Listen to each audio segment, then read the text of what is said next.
Welcome again to Allool International News. U.S. prosecutors on Wednesday accused Chinese citizen of seeking to pressure critics of Chinese government living in the United States to travel to China, where they might face punishment. San Hu-Ying, 53, was charged with 2 counts of acting and conspiring to act as an unregistered agent of the Chinese government, according to a complaint unsealed in Manhattan Federal Court. U.S. prosecutors said the FBI has been investigating people who, at the direction of Chinese government, were involved in a campaign known as Operation Foxhunt or Operation Skynet to forcibly repatriate people whom China considered fugitives. San is at large in China, prosecutors said in a statement. It was not known when he left the United States and he could not immediately be reached for comment. The Chinese embassy in Washington did not immediately respond to a request for comment either. Today's charge reflects this office's continued commitment to combat transnational repression and bring to justice those who perpetrated. Damian Williams, the U.S. attorney in Manhattan, said in a statement. The charges were announced 2 weeks after federal prosecutors in Brooklyn accused 5 people of trying to spy on and intimidate Chinese dissidents living in the United States, including a candidate for the U.S. Congress.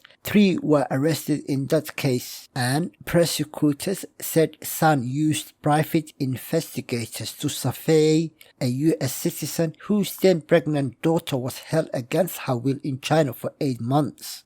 China's government told the daughter not to seek help from the U.S. government and that she could not leave China until she helped make the target to return there. San also works with a conspirators, a U.S. law enforcement officer, to pressure another target of the operation to comply with China's demand.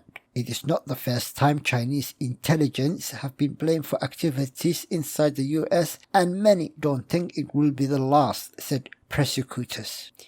On other news, the United States is looking at options to expand sanctions to impose on Russia over its invasion of Ukraine, and we'll have more to say about it in the coming days, White House spokesperson Kate Bedingfield said on Wednesday.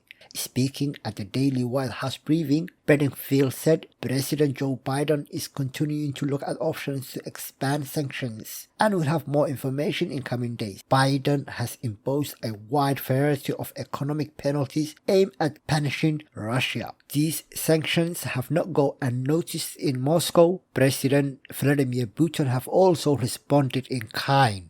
Earlier in the week, President Putin have said Russia will now expect payments of gas in rubles rather than in dollars, as previously was the case. You have been watching Allool Media TV International News. Thank you for watching.